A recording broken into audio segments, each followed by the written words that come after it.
Hello and welcome back to the channel. Welcome back to the podcast. I hope you are doing well, because I tell you what, I'm doing well. And the meltdown on Twitter, inject it, inject it. We love to see it.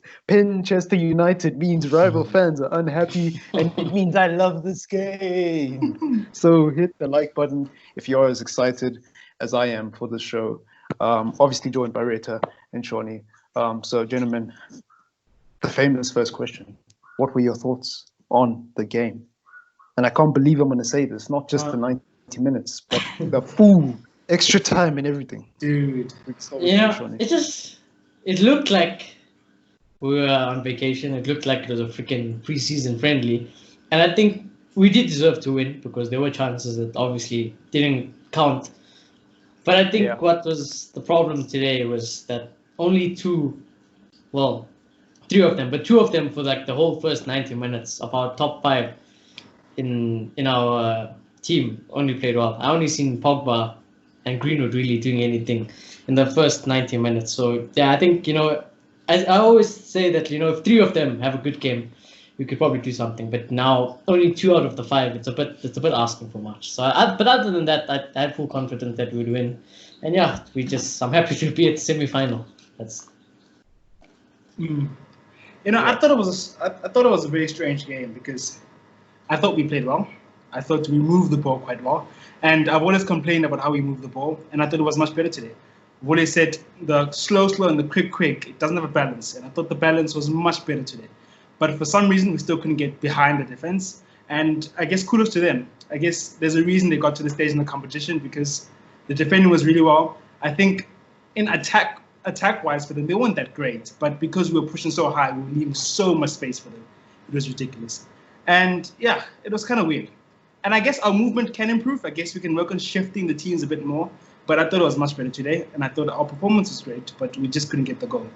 And I think really the catalyst was Martial taking on players, because I feel like as soon as he did that, he started threatening the defenders, and it opened up.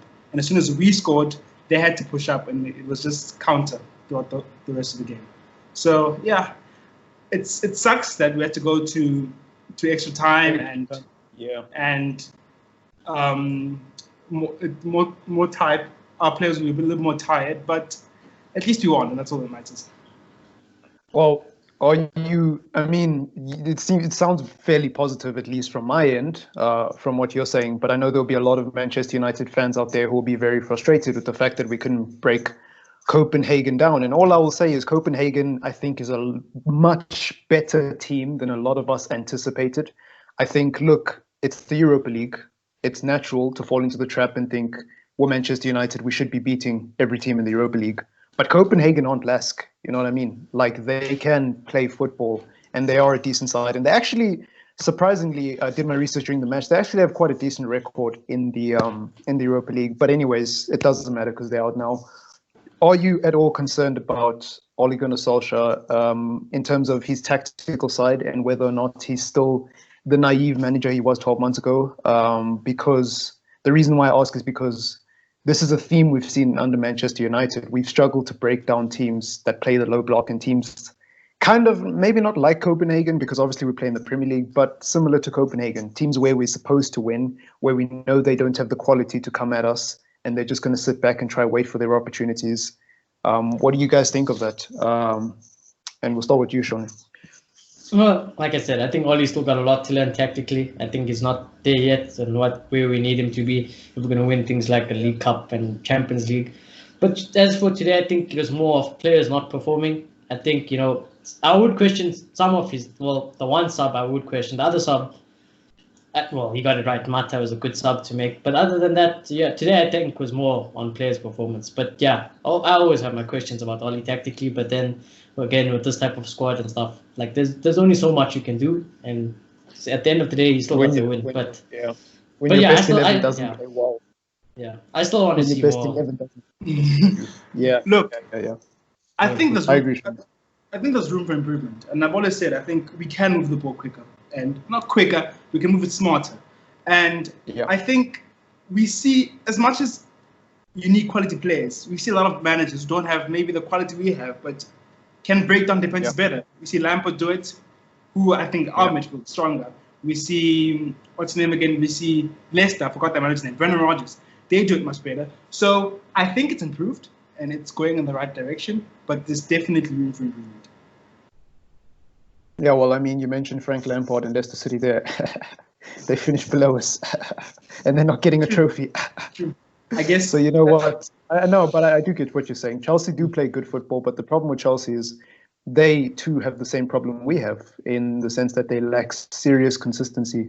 And it's kind of funny to me when people compare us to teams like Lampard, when people compare Ollie at least to Brendan Rodgers and Lampard, because I'm like we don't put enough respect on Ole Gunnar Solskjaer's name. Like the PE memes need to stop. This guy's won more trophies than Lampard as a manager. Listen, I don't know what to tell you. Sir Alex also won trophies with a no-name team in a no-name country that most people don't know about. But when Sir Alex wins a trophy in a no-name country, it's impressive. When Ole Gunnar Solskjaer wins a trophy with Mulder, it's a Farmers League. Just saying. He's won more trophies than both I'm not sure about Brendan Rodgers actually, but he's won more trophies than Lampard as a manager. He finished higher than Lampard and Brendan Rodgers this season. He might also get a trophy. So look, I think for me, that comparison, the jury's out on that comparison, you know. But I will say though, that if we had to play like we did today against an Inter, Sevilla, or Wolves, I think we would have lost. Yeah, no, something needs to improve because I mean we've seen it for the last couple of weeks. We came back against Tottenham and Sheffield. It was good, but I think it had a lot to do with the quality of team reversing and maybe them not being up to speed yet. Since then, we've struggled in terms of breaking down teams, and I think the quality thing is out of the question. I think we have the quality on the pitch to do it. So tactics need to improve. And I use Lampard and Brendan Rodgers. Not, yes, they finished below us. I guess it's a positive to us because it means that we have so much to grow. But I think tactically and in terms of maybe the purest way to play football, maybe that's not fair to say, but in terms of the purest way to play football, I think they do it much better than us. They do, but I think it's a bit of both. I honestly do, and you can let me know what your opinions are in the comments down below. I think it's a bit of both. I think when Manchester United, like you said, they have the quality. I disagree. I think our first 11 has the quality to play well. When our first 11 doesn't play well, obviously people are going to blame it on tactics, but what can you do if you're Ole Gunnar Solskjaer? What can you do if your first 11 is not sticking to the game plan and you've got to turn to Lingard, you've got to turn to Dan James, you've got to turn to Pereira, you've got to turn to Mata, who did actually play well today, so it worked out. But normally when Mata comes on, it's usually a massive, massive drop-off. So I think it's a bit of both. I think, yes, Ole Gunnar Solskjaer needs to improve tactically, but also our squad depth is disappointing. And when our first 11 doesn't play well, it's over. It's curtains. Imagine against Inter Milan if Bruno Fernandes has a stinker, Pogba has a stinker, Rashford has a stinker like he did today. Who do you turn to change that, you know? You can only blame tactics so much. And but I think it's a bit of both. Anyways, let me know what your comments are. Your thoughts are, sorry, in the comments down below. Anyways, moving on. Shall we get into the player ratings? By the way, man of the match is the Copenhagen goalkeeper. I don't want any arguments. No question. Like, what does that guy eat? Who the heck is that guy? You need to sign that guy pronto. That guy is going to make a name for himself after that game because a lot of people were watching that. Anyways, Romero out of 10. Interesting. Solid performance. You know, I don't know what it is. I feel like Lotto used to say, you know, in the past, when Romero's in goal, I feel more confident than when De Gea is in goal. I won't lie to you. I think his passing is also freaking great. His passing from the back it looks good, and when he has to do things, he does it right. So I'm gonna give Romero a 7. Yeah, because he plays against Copenhagen. But anyways. Yeah, no, but you can only play what's in front of you, and like he conceded a goal against Norwich. He conceded a goal against the worst team in the league that he shouldn't have conceded. Just saying. Fair. But I feel like he does the simple things right, and you want your keeper to do that because most of the saves will be the simple ones. And if he's doing that, you feel comfortable that we can get through. And yeah, he had a good game today. I think he deserves a 7. True. I just think when people talk about how good Romero is, I think about the Crystal Palace game under Mourinho. I think about the first few months he played against Ole Gunnar Solskjaer. You know, people pretend like this guy doesn't fart. They pretend like this guy isn't a keeper who came to Old Trafford strictly as a second choice keeper. And everyone was like, yeah, that makes sense. This guy's never getting into a first team. But, you know, let me not be negative nearly here. Right back, Aaron Wan-Bissaka. Damn, I nearly said Foster there. Tricky one, this one. Yeah, Tricky one. It's a tricky one. Look, I think ever since defense. he You know, popped he was Sterling, average today. I'll be honest with you. It's like he was average today, 6. But I would give him an average 6 performance. But he kept the clean sheet and he freaking played the whole all the way through. So fair play to the defense on the whole. So I think that just bumps it up to a 7 for me. But other than that, I thought he was average. ever since he pocketed Sterling, he's been done. Offensively, he's always there offensively. He put in a good cross today. One good cross. Yeah, one. And I guess he's always an outlet, and and he'll try cross, but like the quality is not there offensively. I'm sorry. And defensively today, yeah, he was suspect. So I'm gonna give him a 6.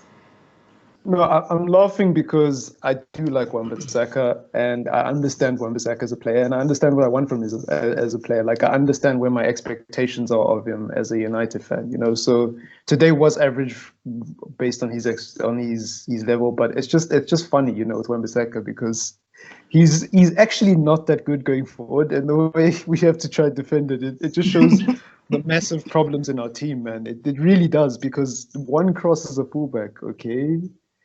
I guess he had a good game then. It's just weird. But anyways, he looks a bit uncomfortable when he's running towards defenders. He does. But I appreciate the effort. I appreciate the effort. Anyways, Eric Bailey out of 10. Oh, I mean, I saw Rance, the ex-member of the United Stand, praising Eric Bailey, and I was like, "Are we watching the same Bailey, dude? Like, are we talking about the same?" Oh no, I can see a lot of face. I didn't see it. I thought Bailey was suspect today. I thought he was. Guys, I want to give Bailey a 6. I won't lie to you. need to And put then a yellow card. Oh my goodness. You need to put a heart rate monitor near you while you watch. I think I would have preferred if Bailey and your heart Lindelof rate's were distance. together, but Bailey and Maguire. Oh my goodness, I was having a heart attack. You need to put a heart rate monitor near you in a United game where Bailey's playing. And if your heart rate monitor stays constant, you are too calm as a United fan, and you do not see the problem with Eric Bailey. But it's all about opinion. I completely disagree, honestly. Like, I saw class today. I knew it. I saw class today. Significant. The thing with Eric Bailly, like, when he's off form, he is, because he does rash challenges and he causes penalties. But when he's on form, and I guess you can't say when he's on form, when he's off form, that's not the making of a world-class player, of a quality player. But he just looks a class above the rest. And the things he was doing today, like the recovery, he smells the danger, he recovers very quick. And I think he recovered for Maguire a lot today. Yeah, I saw it today. They've been saying that Maguire needs a quick partner next to him. Like, I saw when Maguire was stumbling, or he was not really reading it quickly, Eric Bailly would come in and he'd read the situation quickly and put in the tackle. I think he's You're 100% right. You're 100% right. But, like, sorry to cut you off. I know it's a bit rude. You're 100% right. But you know what I think the problem is with Eric Bailly? And I think someone pointed it out during the game on Twitter today. The problem with Eric Bailly is not his abilities as a defender. It's not that he can't slide tackle. It's not that he can't recover. It's not that he's slow. It's not that he can't header a ball. It's not that he isn't physical. It's the simple things with Bailly. Clear the ball. Stop doing Cruyff turns.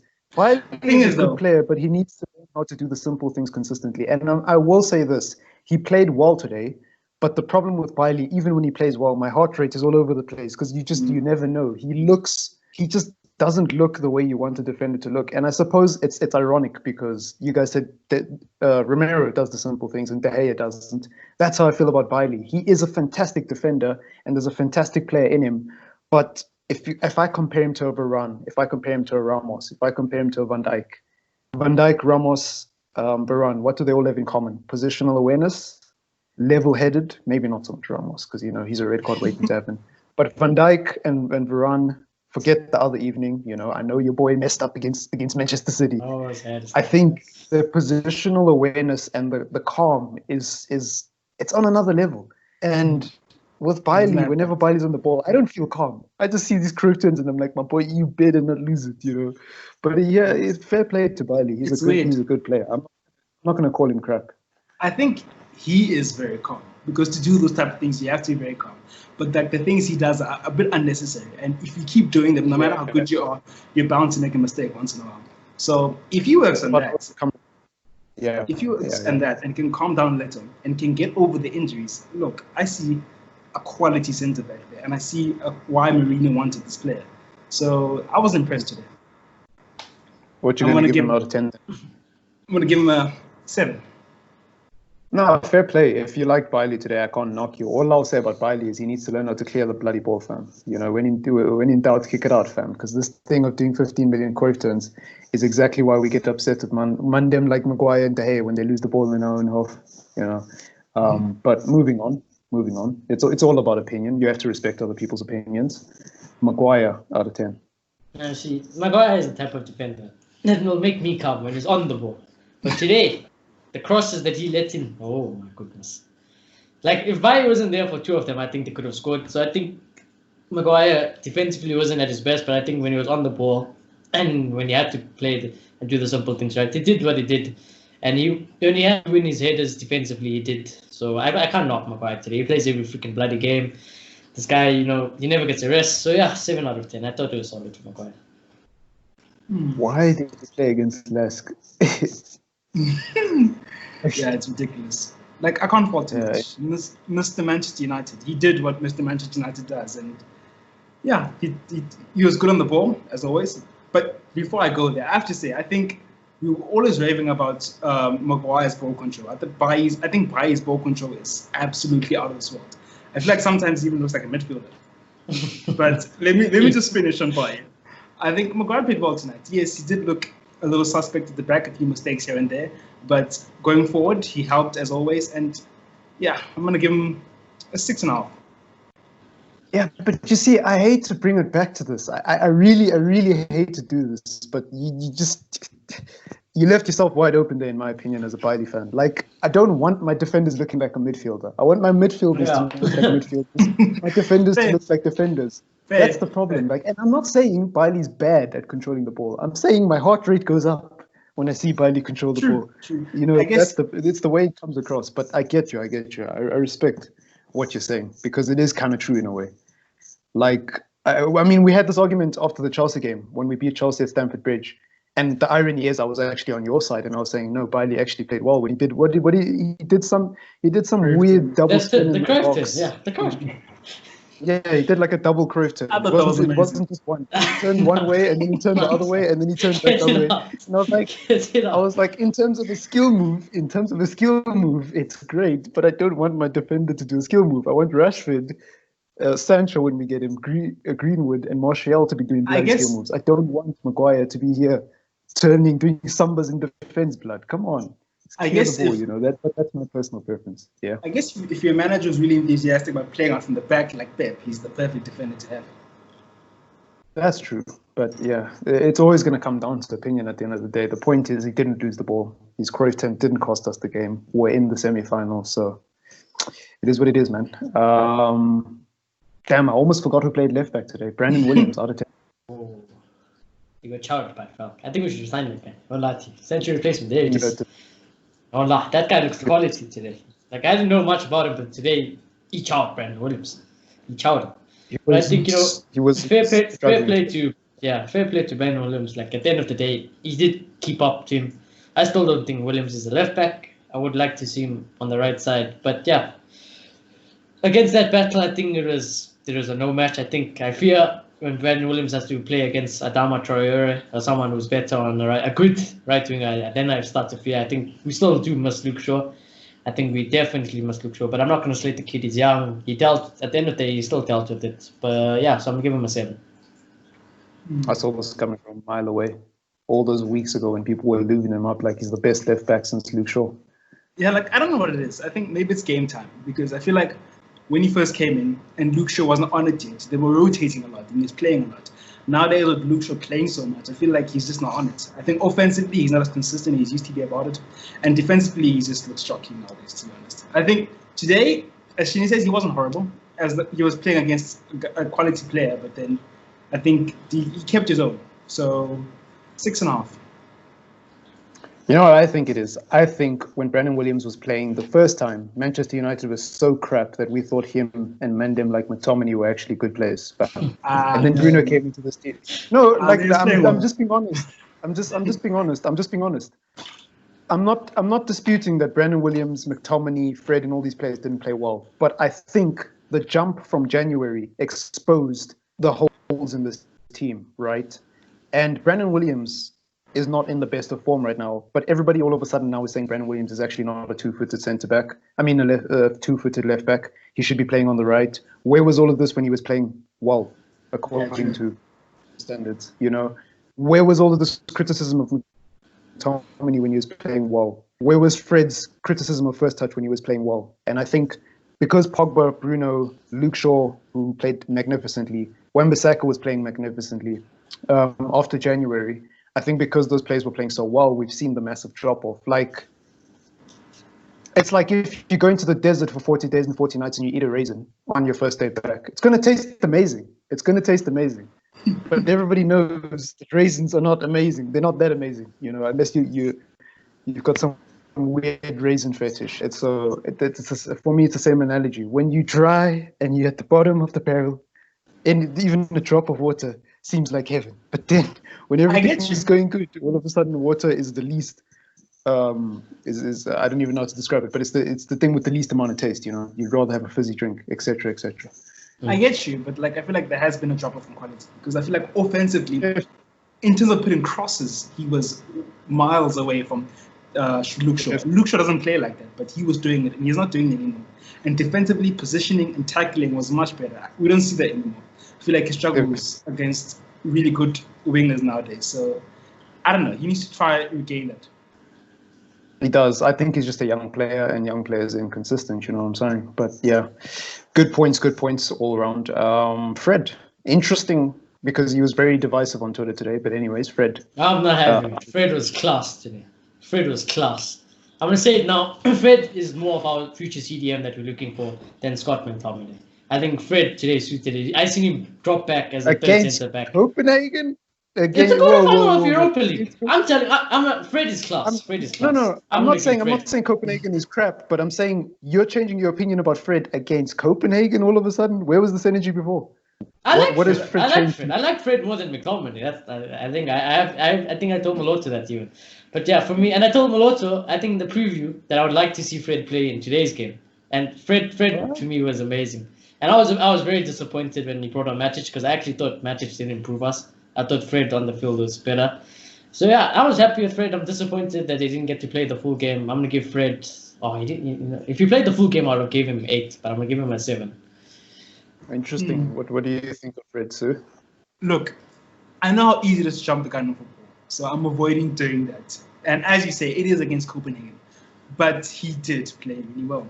And every time, like when I saw him play today, I remembered what I thought when I heard that Pep wanted this player, because defensively he needs work. Defensively, he's not amazing. He can't sit like a Matic and do what Matic does. And as much as he tries to drop deep, he's not very good at it like Matic is. So there he needs to work. Yeah. But in terms of distribution, in terms of sitting there and distributing the ball, I thought he was amazing today. And I think him playing with quality players helped a lot, obviously. But I think it did. And I feel like what people would have loved today, what Matic doesn't do, is when he gets the ball, he releases quickly. And he's very good at that. And he's like that vocal point where the rotation of the ball starts, and he's very good at that. And today you saw some long balls he played, which he doesn't play much. So that was also impressive to see. So I thought it was an impressive game, but I don't want to jump the gun. It's just one game. And from what I saw there, I think he will make a good Matic replacement. I think Matic, when he came on, I think he did improve us. I think defensively we did become a little bit better.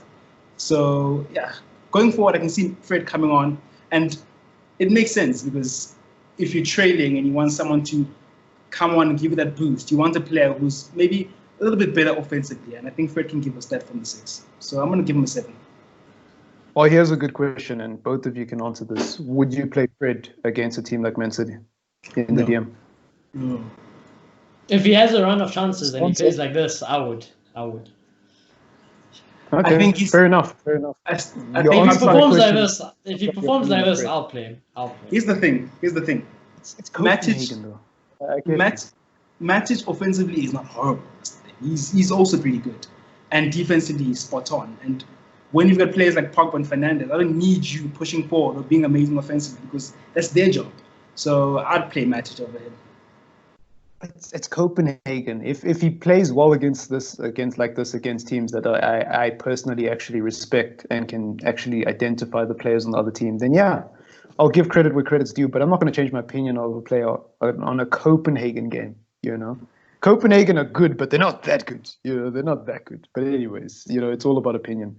All I'll say before we move on, I'd like to see him play with the first team more. More there, yeah. That's what I want. And what needs to happen is he needs to play where Pogba plays next to Matic in a game against a good side, and then we'll see how good he actually is. Because if you leave Fred alone with Bruno and Pogba in a game, and we start off slow the way we did today against a team like Man City, against a team like Liverpool, it's curtains. They're not going to miss chances like Copenhagen did. And the reality is Fred isn't ready to be a DM, and nor is he physical enough to be a DM. No, he needs runs. He needs more runs in that position. Here's the thing, though. Here's the thing, though. I think he's not maybe ready to be DM because of the defensive side, but like in terms of distributing the ball, I think that's his best position. I don't see him. That's what I'm saying. I don't see him as an 8. That's the problem. So I can't see him playing where Pogba plays and flourishing. So you're saying he's an incomplete 6 at the moment? Okay. I think if Fred is better defensively, I'd play him as CDM. Yep. I can't argue with that. It's better than Matic defensively. Not Matic, it's better than McTominay. Yeah, I think he's that's a very good. My puny little football brain is too small to come up with a response to that, because that's a bloody good point. So let's move on. Bruno Fernandes. Penandes, some are calling him on Twitter. My man's cooler than the other side of the pillow on a hot summer's day. Cooler than an ice cube's piss. Oh my God. Anyways, sorry. I apologize. Bruno Fernandes, I'll be honest with you, I thought he had a crap game. But when the moment comes, he takes it. So I'm gonna give Bruno 6. I'll be honest with you. I thought Bruno was one of the 5 players going forward that didn't perform. I thought it was good. I thought it was good. I thought he created a lot of chances. I thought it was better than he has been in the past few weeks, and I think that's because he had a rest and he played well today. And I feel like nothing was coming off for everyone, so I'm not going to blame him for that. I think offensively we tried and it really wasn't coming off, but he was still making the effort. And I feel like the shots, usually skies the shots and he's frustrated and they go into the stands. I feel like they're really good today. And this guy's penalties, and he doesn't take them the same way. He'll take them a certain way. I was looking for the starter today. There was no starter. You think you've figured him out, and he does another way. So I think he scored a goal. I'm gonna give him a 7. Well, can I just say about Bruno Fernandes? If you need any convincing that Bruno Fernandes actually had a good game today, the difference between Bruno Fernandes and Marcus Rashford, a player like Marcus Rashford, is Bruno Fernandes, his head doesn't drop when he's having a bad game. And if you think for 1 second that Bruno Fernandes had a bad game today, I'm not going to knock you for your opinion, but I think that encompasses your knowledge of Bruno Fernandes and what kind of player he is. Like, you don't understand what kind of player Bruno Fernandes is. If you think he had a bad game purely because most of his passes didn't come off, again, I can't fault you, but that's the kind of player Bruno Fernandes is. He makes risky passes. That's why United didn't want to sign him sooner. Well, actually, that's United's PR reason for not wanting to sign him sooner. They said he's too much of a risk taker, and obviously he's a foreign player. But that's exactly the sort of player Manchester United have needed all season. We need someone who will keep playing the through balls, keep knocking on the door, keep trying, even if it's not going your way. Do not let your head drop and start playing sideways passes. Yeah. Keep playing forward and keep pushing until you get the ball. And look, he's going to have bad games. And if you think he had a bad game, again, it's all about opinion. But for me, if you think Bruno Fernandes is crap based on today, that just encompasses your opinion of him as a player. And I don't think you know him that well. And you understand what kind of player he is. It's the same as the people who say Martial had a bad game because he didn't score a goal. No, but you're not recognizing how important he is, because you remove him from that team, and all of a sudden those through balls, all of a sudden those fast fluid attacks, they stop. But that's just my 2 cents. Let's go to Rashford on the left wing. Pogba. Again today. Pogba. Sorry, I thought we already did Pogba. My bad. Now. Hey, are you playing? This man ran the shoot today. Paul Pogba, my guy. Paul, this is Copenhagen. Copenhagen. That's weird. Copenhagen. My man, defensively, solid. Going forward, Relax. solid. It wasn't the World He Cup was up final. for it. Relax. Pogba was up for it today. Pogba was Yeah. up for it. And he didn't. And again, this is not the best Paul Pogba. I think there's still 2 more gears after this. I think this was 3rd gear Paul Pogba. But I thought he ran the show. I think I can't fault him for anything today. It looked like he bossed the midfield today. He bossed it. Everything looked like it was linking from him going forward defensively. He won every single header. Yeah, I can't fault him. Paul Pogba was my man of the match today. I'm going to give him a 9. Yeah, I agree 100%. I thought he was our best midfielder. I thought, Yeah. Now I forgot what I was going to say. I think in terms of moving the ball, he was amazing. And I feel like he pushed up a bit more today. He wasn't playing, he usually doesn't play too deep, but I feel like he pushed up a bit more today. And I feel like all those fancy combinations we were doing, that look incredible, all of them started with him. And he was very creative. And he also stepped deep, and he was always looking for the long ball. So I agree. He ran the midfield, 90 minutes, no mistake. So I'm going to give him an 8. You can only play what's in front of you, but my expectations of Paul Pogba are so high that I think today this is expected. A World Cup winner should be playing well against Copenhagen, in my opinion. So I'm not being negative. I'm actually being positive because that's how highly I regard Paul Pogba. I think he's so good on his day that today was just an average day in the office against. Yeah, well, if you go ask like Paul Pogba, do you think you'll probably be like, yeah, I played well, but it's not my best. I probably can do this every day. It's Copenhagen. It's Copenhagen. So I expect him to play. The thing is, though, anyways, I think we need to commend him because I feel like he's been ever since he came back. I know he's made mistakes where he puts his hands up and you really can't blame him for that, or he gives the ball away. But in terms of offensive play, ever since coming back from that Sheffield game, he's been spot on. Yeah. So but that's what I'm saying, though. That's what I'm saying. So from people might think I'm being negative, but I'm not being negative. I expect Pogba to play this well, not game in, game out, but I expect him to play this well against Copenhagen. So, I do commend him, but I'm not going to say it because I regard him so high that I expect it from him. It's like when De Gea gets a clean sheet. I'm like, yeah, but it's De Gea. How? Where have you been for the last 3 years? It's not that I think he played bad. I think he played well, but it's Paul Pogba. Let me put it this way: if Fred had the game that Pogba had today, I'd be over the moon. But because it's Pogba, that's where the bar is for me. So I think I'm actually being positive. But he did have a good game, and I can understand why people would think he's man of the match. Yeah, 100%. But this next guy was lucky to stay on the field in extra time. Nice. Out of 10. Well, before I rant, you go first, but before I rant, Rashford, right? Yeah, Rashford out of 10. One-dimensional. That's all I have to say. One-dimensional. Just gets the ball and runs, and I think he needs to take a lesson from Greenwood because Greenwood gives us so much, and I feel like if there's no space for Marcus Rashford, he's useless. So I'm gonna give him a 5.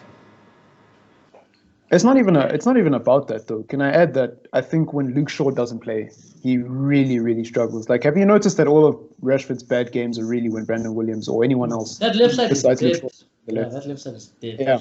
And by the way, I think that's why Mata came on for Greenwood instead of Rashford. I don't think Mata would have ran that left side by himself. I think Ole Gunnar Solskjaer, what he did was very intelligent there. A lot of people were what's the word, mocking him on Twitter when he took Greenwood off. But I was like, actually, maybe he shouldn't have taken Greenwood off. But if Greenwood stayed on, he had to move to the left because Mata coming on to be a creative outlet for Wan-Bissaka down that right-hand side is exactly what we needed. If Mata had come on the left-hand side, I think it would have been just as null and void as Rashford because Williams was struggling that side. That's just my opinion. But anyways, what do you think of Rashford And today? I think, as you say with Shaw, Shaw's link-up is amazing and it goes unnoticed. So he links up really well with Rashford. 100%. I love Rashford, don't get me wrong. I love the kid. Great guy. He has amazing potential. Sometimes I think I see more in him than he sees in himself. But then sometimes I think he thinks he's Ronaldo. And I'm shaking my head. But you know what, guys? I'm worried about him. I won't lie to you. I think he's been quite stinky since the injury. I hope he comes back to the Marcus Rashford before, but today, oh my God. I thought he was Lingard today. I honestly thought he was Lingard. I was begging Lingard to come on. That's how bad. I was begging Lingard, James, anyone. Andreas. Anyone. I wanted Rashford off that field. He was a disgrace today. no passing. The shots he took was just ridiculous. No driving. He just looks lost like a headless chicken. I thought Rashford was the weakest link, so I'm gonna give him 2. Yeah, 2. It's like it's like Dan James if Dan James could shoot and a little bit of skill. I don't know if that's harsh. I think it's no, not even. I think Dan James would have been more impactful in that game because at least Dan James's pace. The problem with Marcus Rashford is when he doesn't have someone to help him on the left-hand side, his only option is to try cut in and take the shot. And because he's a hot and cold player or a flair player, whichever one you choose to label him as, when Manchester United are in a situation where they desperately need him, he reminds me of someone playing player career. He tries to do everything by himself instead of playing off of his teammates. And that can be a good thing. That can be a good thing. But the problem is when it's not working out for you, when you're in bad form, when you're coming back from an injury, it's not always wise to try run the show every single time. You can't just play yourself out of bad form. And I think Marcus Rashford needs to learn a lesson from that, you know. You don't score 20 goals in a season. You just needed to do the simple things right today. That's all I wanted from it. Yeah, that's what I'm. So you don't score 22 goals in a season and get 7 assists by being a headless chicken. Like, he is a good footballer, but the problem with Rashford is at the moment is the team and that left-hand side. It doesn't. We don't really need him, you know. And he's trying to play as a player that we need. We don't really need him. He needs to learn how to do the simple things and take a back seat in games where where it really doesn't matter. I don't know if there's a kinder way to put it. He needs to learn how to take a back seat and say, okay, you guys clearly don't need me. Mata, Martial, do your thing. Me, I'll just make that creative run in case you need someone on the back post or whatever. He tries to run the show too much. And maybe it's an ego problem, you know. Maybe he's too big-headed. Maybe he does think I think he needs to kick up his backside. I think that's what he needs. Yes. That's why I wasn't playing when I said Sancho must bench Rashford if he comes. I wasn't playing. No, I don't think that's the problem. I don't think he needs to kick up his backside. I think Marcus Rashford knows that he played poorly today. I think he needs to work on being more of a team player and less of a one-man show. That's what I think the problem is. Because when you've got Bruno, when you've got Pogba, when you've got Martial, when you've got Greenwood, who's also playing exceptionally well, why do you need to act like the one-man show? Marcus Rashford was good when he was one of our only good players, right? When he was scoring, getting penalties, winning games for us at the Etihad, because he was all we had. That's how bad Manchester United were. We had Dan James on the right wing. Martial was still working his way back into form in the number 9 position. We had no Bruno, so it was Lingard and Pereira. So he was all we had. All we did was pass it to that left-hand side, and he would cut in, hit a shot, goal. Manchester United 1-0 up in the 90th minute against Burnley, and that's our 3 points, you know. But ever since the return of lockdown, he doesn't need to be that player. That's what I personally believe is wrong with Marcus Rashford. He needs to learn that he doesn't need. You don't need to score a knuckleball free kick every game, my boy. It's okay. You can pass. Like, it's okay. You can actually just pass the ball and let someone else do the job. True. And I think. Sorry, just to finish off, I think the reason why he plays better when Luke Shaw's on the field is because Luke Shaw's there next to him to say, hey, I'm open, idiot. Give me the ball. You're clearly not going to score. And then he gives him the ball, and it's like, wow. Whereas with Brandon Williams, he's not there. So he looks back and he's like, okay, I have to go for it now. I can't pass back, you know. And I think that's a part of the problem. Obviously, it's not that simple, but you get what I mean. But yeah. I think you're right. He needs to work on releasing the ball quicker. I mean, you look at Leroy Sané. Leroy Sané's skill is amazing. And he takes on players all the time. But he also knows how to lay up and release the ball quickly. And Marcus Rashford needs that. But I feel like there was a point where he wasn't given the numbers. And I feel like Ole kind of gave him the license and said, let's run at them. And I feel like by doing that, he scored a lot of goals and was on form. I feel like what he's trying to do now is play himself back into that position, and it's not really working out for him. Exactly, because he doesn't need to be that player. Once upon a time, Marcus Rashford needed to run at players because he needed to win us games, but he doesn't need to be that player. He needs to learn how to chill, and he needs to learn that the team doesn't revolve around him. Yeah, he needs to learn that it's okay. You know, like, it's a band. It's okay to play the tambourine. You don't have to always be the lead singer. It's okay to play the tambourine. It's okay to be on, I don't even know, like flute duty or whatever the smaller roles are in the band. It's okay to be the water boy sometimes. It's okay to be the guy who packs up the stuff for the band. Just make sure you do it properly and make sure my drums are in the right place when I need to play in my performance. Otherwise, you're crap backpacker or whatever you call them, you know? So he needs to learn how to be more of a team player. And, you know, it's the same problem with I mean, Andres Pereira and Lingard are crap players, but I think it's the same problem with them. Like they just don't know how to be team players, you know. But anyways, moving on. Martial is actually the opposite. Martial knows how to hold up the ball and be a good player. So Martial out of 10. I'll be honest. I think for the first 80 minutes, we were stinky. I didn't know what was wrong with Martial. I was even thinking, like, was there a reason why we didn't see him any pictures of Tony? Like, was there something going on? And then the last 10 minutes of the 90, and then extra time, he turned it up. He was like, what am I doing actually? Let me just win this game. Let me try to win this game for us. And Tony Martial, and Tony Martial is. When Tony goes at defense, he knows how to go. He goes 1, 2, 3, and I was going to show him today. I wanted him to shoot so many. Like there's two. He could have shot 2 players before, but he didn't. And then he won the penalty. Martial's class. And I have a good Martial agenda. He is my number 9. I don't think anyone's going to take that number 9 away from him. Harry Kane, Aubameyang, they can all get in the bin because I wouldn't trade Martial for any player in the world except, obviously Ronaldo. But Tony Martial's my man, my number 1. And I thought Martial, he grew into the game, so I'm going to give him a 7. I'm glad he didn't come off. I'm glad. Like, there was a point. I think. There was a point where I forgot he was on the pitch, to be honest, because he was non-existent. I wasn't really seeing the hold-up, and he wasn't getting the ball, and he wasn't doing anything with it. And like in the last 10 minutes, as Shinny says, he started taking on players and started threatening them with his pace. And we got better. And I feel like when the game ended, and Ole saw that, he's like, keep doing that more. And I feel like he came back and did it even more, and it led to a goal. He should have scored more goals. There was like this ridiculous shot. I don't know how, like, De Gea just popped up in the opposition box. Prime day popped up. That was a De Gea type of save. It was an amazing save. That was a great save, yeah. And the one he did with his feet, I think it was also a martial. Yeah, that was also, yeah. So, yeah. I think I wasn't going to give him a bad rating, but because of that performance towards the end, I think he deserves a 7. Yeah, no, that's fair enough. And then Mason Greenwood, the last one of the lot, out of 10. My boy got robbed today. I won't lie to you. He got violated. What he did to that defense and goalkeeper was not right. I had no idea how he scored that goal. That was offside. I had no idea. Like I said, if it wasn't offside on Twitter, you'd never hear the end of that goal. That goal was ridiculous. Yeah. The one where he hit the shot out of like nowhere with his left foot. Oh my God. Yeah. Like, this kid. And I was just thinking, this guy is going to violate people in the Champions League next season. He's actually going to violate them. He's going to make these world-class names look like nothing. And, my God. We've got a player in our hands here. We've got an absolute player in our hands.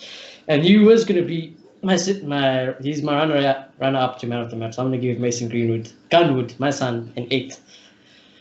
Do you think people were mocking Oli though when he took him off for Mata? And Mata actually played well, to be fair. He did. Like, do we win that game if we didn't bring Mata on? I don't know. Maybe Oli had a conversation and maybe Mata told him, like, listen, like Martial told him, like, listen, I can see the lines, I can do something here. I've seen this, put me on, I can do something. He's like, okay. That's exactly what I think. That's exactly what I think happened. Yeah. No, you're not serious. That's exactly what I think happened. One Mata came on to play in a specific position to do something that Greenwood couldn't do. And if Juan Mata had come on for Marcus Rashford on the left-hand side, it would never have worked. If I took Rashford off, I would have put James on the right. I mean, Lingard did come on for Rashford, to be fair. What were your thoughts of Greenwood, sir? Lingard. Look, he's the complete opposite of Marcus Rashford. Marcus Rashford, as I said, is one-dimensional, just runs the ball. This guy just does so many things. He'll take on players, he'll pass when he has to, and he can shoot from absolutely nothing. So he's very threatening. And I feel like for most of the game, really, until he came off, I think in terms of our front three, he was our most threatening. So I think he deserves a 7. Yeah, he's freaking dangerous. I still think this guy's a number 9, but some people seem to think that he's going to bench Sancho next season. But we'll see. I still think he's a number 9. I still think when Tony's having a bad game, you bring Greenwood on, and Greenwood scores out of nothing because Greenwood's positional awareness, for me as an attacking player, is a little bit better than Martial's. Controversial, I know, but I never see Martial taking shots from out of nowhere. I always see Martial trying to go for a finesse curler or some fancy chip or some sort of thing that's not what a classic number 9 does. When Martial scores, it's spectacular. Yeah, it's spectacular. But when Greenwood scores, it is spectacular because of how good he is. But actually, it's a number 9's goal usually. And I think the only reason he scores from the position he scores from is because he's playing on the right wing. So if he's going to score, it's going to be from the right wing. But I would love to see Mason Greenwood down the middle, just for one game as a striker. Like, I would love that experiment at Old Trafford, because I tell you what, with that finishing, oh my God, forget having a striker who's too cool sometimes. Like I think we actually Moloto score. wants a classic number 9 who scores 30 bags in the Prem. There's the classic number 9. There he is. He's not gonna get on the end of headers, but there he is. He's gonna sit. Even though he wants to, I want to score more header goals, the team doesn't get enough. I tell you what. Listen, I don't know. It's finishing abilities. He could. The classic number 9 will look. I get you. Well, I don't mind him on the wing. I'll just say I don't mind him wing striker anyway. I think he'll do what he does. He's versatile, so we don't need to pin him to the middle. But I'm just saying, he'd be an amazing striker. I think he'd score more than Michelle. But I feel like I like him on the wing. I feel like it gives him more space to express himself. He's be like that Ronaldo type of player. As much as he can score, he can do all these fancy things, and you get to see that. So I prefer him on the wing. Yeah, I don't care where Mason Greenwood plays, as long as he comes off the bench for someone who's injured, like next season. Like Mason Greenwood on for Rashford, cool. Mason Greenwood on for Sancho, cool. Mason Greenwood on for Martial, cool. Greenwood's going to bench someone. Someone's supposed to get he might towards the middle of the season or into the season, but I don't think he'll start because Ole Gunnar Solskjaer is an old school manager, and hierarchy. You don't start a young player ahead of your record transfer fee, or ahead of someone who scored 20 goals, or ahead of someone else who scored 20 goals. So whatever your opinion of Mason Greenwood is, Rashford has more goals, more assists than him. So Rashford's going to play on the left wing. Martial has more goals, more assists than him, and is wearing the number 9 jersey. So Martial's going to play in the middle. And Sancho's a record signing. You don't sign a record player just to bench him in the first game of the season. So if Mason Greenwood is going to bench someone, it's going to be after a run of games. I don't think he'll just play from the beginning, from game 1 till the end of the season. No, he won't play game 1, but I think he will. He's probably good enough to bench someone. I think. Well, Martial's going to get injured. So we've seen him play on the left, so he'll come on for either Rashford or Sancho. And I've watched Sancho little at Germany, and he has off games. He has games where it's like he's not even there. So we'll need him when those occasions happen. Or when Martial gets injured, because Martial will get injured like he does every season. Like, it's going to happen, Martial fans. I'm sorry. But I hate to be this, like, spoiler alert. This is like watching the Titanic again. The boat is sinking this time. Just because you rewinded the movie doesn't mean the boat's not going to sink this time, But anyways, do you want to give anyone off the bench a rating then? I'll give Mata an 8. I'll give Mata an 8. I think he was very impactful. Other than that, no. Okay. Gents, it's Mata. I told you the last game and today. Mata's too much, gents. Put me at rating. I've done the same. But my opinion of Mata hasn't changed after today. This is the one Mata I said he was. Against teams like Copenhagen in the Europa League, he lights it up. With 15 minutes left, I can do it. Yes, with for half an hour we can do it. For half an hour we can do it. And the irony is, you were saying Mata should start. I disagree with you. Today is the reason why Mata comes off the bench. Not start. Because, I know not recently, but way back you thought he should start, right? This is what I was trying to say to you back then when Lingard was still on number 1 cam. Mata should come off the bench because when everybody else is tired, it's a bit more fair, When everybody's legs is moving at the same pace as he's, then it's fair game. And also, when Mata plays with Bruno and Pogba and Martial and Rashford, it doesn't matter how old he is. He's still got the technical abilities, and his decision-making is levels above anything we have at the club. So it's still useful, but his link up with Bruno is out of this world. Yeah, but in terms of Mata starting, get out, mate. Get out. There's the door. Get out. Well, you can't see it on camera, but my door's like right behind me, and it's unlocked. Like just walk out, and we won't be seeing you. Thank you very much. But anyways, Ole Gunnar Solskjaer, do we want to discuss him for a bit, give him a rating maybe? Because a lot of people were going in on him today, and I was like, actually, why is this Ole Gunnar Solskjaer's fault? Why do we always blame tactics when things go wrong? Let's just call it how it is. Our first 11 was just not good enough today, and some of the decision making was poor, and that has nothing to do with tactics. Like against Copenhagen, you shouldn't, in my opinion, you shouldn't just blame tactics. Like you should look at the individual performances on the pitch. And in terms of individual performances, I think we had a very slow start as usual. And I think we just weren't good enough in certain areas. We did hit the post a lot. But yeah, what did you guys think? Either one of you can go first. I'm going to give Oli a 7.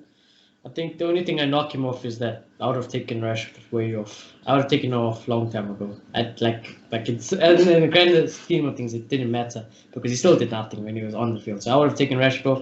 But other than that, I don't knock him. The team he selected, I was quite happy with it. I actually said it's a good team, to be fair. I like the idea he's going for. I wanted to see Fred there. Bailly, not so much, but I wanted to see those type of players there. And yeah, I can't knock him. 7 out of 10. I mean, Fred playing. I was excited to see Fred because I think he needs to prove himself, and I'm glad he. I think he took his opportunity today. I think he took his opportunity. Yeah. The weird thing is, as I said, I thought the players played really well, and I'm not going to blame Ole and say the tactics are bad and it's fault. I think the tactics are a work in progress, and I think it's going in the right direction. But we need to get behind defenses way more because I feel like we don't create clear-cut chances enough. We don't have enough. Yeah. We left shots here and there, but we wouldn't have enough clear chances. If you watch Man City, it's like we're relying on something always. Yeah. Something. We're relying on something. Martial special, Greenwood special, Bruno special. Yeah. We're relying on something. A penalty, something. if you watch Man City, they create so many chances, and you can see they're going to score. And for them, it's because they hold the ball a lot and shift the defense a lot. With Liverpool, they do. It's similar to what we do. We want to move the ball quicker, but then they create more clear-cut chances, and we need to work on it. So he needs to work in that aspect, but I think he's going in the right direction. Let's be fair to United. Like, listen, if there's any rival fans watching the show, where do you win penalties? Like, do you win them on the halfway line? Do you win them in your own box? No. Where do you win penalties? In the opposition box. And we're the team with the most penalties in the Premier League. So we must be the team with the most time spent in the opposition box. And if you think we paid the referees, well, I'm glad you're upset and I inject your toxicity. But if you're actually someone with brain cells and have actually watched Manchester United, you'll know that most of our penalties were actually pretty legit. And the reason why we get so many penalties is because players like Martial, players like Greenwood, players like Rashford are extremely agile on the ball, and they're able to turn and move in ways that really catches defenders off guard. I mean, even the way Bruno won a penalty, whether you think it was controversial, I forgot which team it was against. He planted his leg there on purpose so he could win the penalty because he's that agile. And it's like all these opposition fans calling us Manchester United. We love it. We love it. We absolutely love the fact that you're spending your evenings, your Sunday evenings, angry at your television screen because Manchester United win penalties. It makes us happy. But if you actually want to be mature and have a mature discussion about football, actually you'll realize that Manchester United do get into the box a lot. Food for thought. I'm not saying attacking wise or anything like that. I'm just saying food for thought. True. But as Shini says, it's like we're relying on something. And it feels like when we get to the 18, we're relying too much on individual talent to break down that last part of the defense. With a Man City Liverpool, we don't have a pattern to break teams. Yeah. Man City Liverpool, yes, individual talent is there, but consistently they're getting behind the last line, and we don't. You know what I think it is. This is again this. If it resonates, it resonates. If it doesn't, it doesn't. You know, it's all about opinion. Please don't attack me. But I think it's because we're not consistent enough in the way we move the ball from the back to the front of the field. I've said this many, many times. There's some games where it seems like we're playing a dumb pairs long ball tactic. You know, when you play for pairs in play, if anybody's ever played pairs player career and you get signed by Manchester United, it is the most boring, bloody team you'll ever play for because all you're doing is sitting and waiting for the AI to blast the ball across the field whenever they do win it. And they're probably going to lose it within seconds because it's just, I think it's such a stupid tactic. So with United, we're either playing long diagonal balls across the field senselessly, or we're trying to pass it in the middle, but we're taking too many touches. And it's like, which one are you picking? And I feel like because we're so used to playing in transition and off the break, we don't really have an answer when teams don't give us that opportunity. You know, when there's no spaces in transition, we don't really have a counter. When we're arcing on the edge of the box, we're not really doing anything because we're waiting for that space, but we don't know how to like draw teams out and then hit them. You know, we don't know how to shift the defense to one side of the field and then play a ball over the top that side and attack. Like, it's just weird. It's a weird thing to explain, but I feel like that's the problem with Manchester United. And the way we fix that problem is, yes, through better tactics, but for me, it's better synergy in the team and not having bloody Maguire decide, okay, I'm just going to try lob one over to Rashford all of a sudden and just ignore the tactics of it. Nah, dude. I feel like Sometimes the decision that these players make really make me scratch my head, you know. And feel like- yes, the tactics aren't great, but sometimes I think it's bad decision making. Yeah. I feel like Ole is not the type of manager who works on that intensively. Like, obviously he does vaguely because he needs to, but he relies a lot on the player's individual talent. I feel like I've been using Man City as an advantage a lot because they're very good at it. It's like the players know where everybody is, so it's very easy to play link up style. So something I guess maybe needs to work on. True, but like, yeah, no, you're 100% right. But like when I watch players when I watch Matic and Matic and Pogba on the ball, right? Matic takes a lot of touches, whatever. But at least with Matic, I know I've watched Matic for long enough and I've watched Pogba for long enough. I know what they're going to do. I know they're going to shift it around for a bit, look for a pass. And if they see one, they're either going to play it diagonally across or hold it, pass it back to Lindelof and Maguire and move on into a better position, right? Then when players like Fred and McTominay are playing, Brandon Williams, the Fosu Mensahs, the Lingards, the Pereiras, and when Rashford's having an off game, like there's no consistency. One game they're making the good pass, one game they're making the obvious pass that we can all see on our TV screen. The next game they're trying to backheel or they're trying to flick it over, and you're like, what are you doing? Just keep it simple. And then, you know, with Williams, Bailey, and Fosu Mensah, they try and Cruyff turns out of nowhere. The amount of times I've seen Williams run himself into a bad situation because he held onto the ball too much, and now because he's not left-footed, he can't play it down the touchline, so he tries to turn back and pass it back to Maguire. But then there's two players on him and he can't do anything, so he has to kick it out. Is ridiculous, you know. And I feel like that does come down to coaching. That does come down to coaching because it's not drilled into the head that listen, you either pass there or there, nothing else. You know, it always seems to be this weird gray area where it's like, if the pass is there, I'm going to do it if I feel like doing it. And if the pass is not there, you know, I don't know how to describe it, but it's very weird.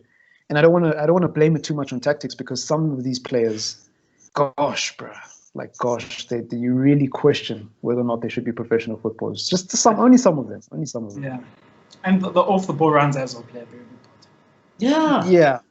Jesus. Yeah, when we have the ball, the off the ball runs, they're non-existent. Everyone's just like, they're wrong, yeah. Okay, not gonna move. It's FIFA 20, but it's FIFA 20. It's FIFA 20. Drop back on depth, blood. You know them right there. But anyways, I hope you enjoyed the show. Manchester United, obviously, in the semi-final. Wolves versus Sevilla is going to be an interesting tie because I believe, is it the winner of that game that we'll be facing in the semi-final? I believe it's the winner of that game. And of course, Roma and Inter Milan on the other side of the tree. Inter Milan are through. I believe Roma are also playing tomorrow evening, so we'll just have to see what happens there. Leave a like on the video if you've forgotten, and please do subscribe if you are new. Leave a comment down below as it helps the channel grow, and interact with us on all our socials at the Red Devils Africa on Instagram, at the Red Devils Africa on Twitter as well. And yeah, I hope you enjoy the rest of your evening. Stay safe and peace out. Stop the recording.